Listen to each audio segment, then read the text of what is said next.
My writing emerges from, that borderland between many languages, Bengali, Italian, English.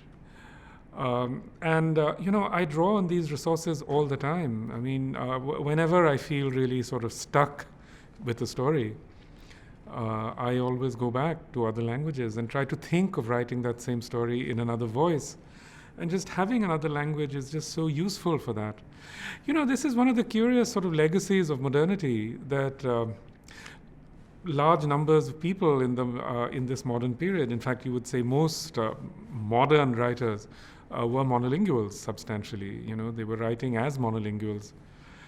But, that world is over. That's another aspect of the whole world of climate change, that whole world of a sort of monolingual existence is withering away. And a part of the reason for that is actually the utter dominance of English.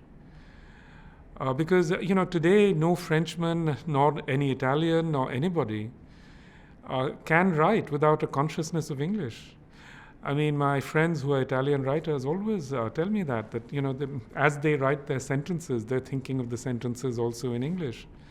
So the only monolinguals left, in a way, are actually Americans and Australians, But even that won't be possible, really, because, we are now in a world that is so intermixed, where the pace of movement is so fast, that if you don't have other languages, I think it becomes really a severe handicap in thinking about the world that we're in.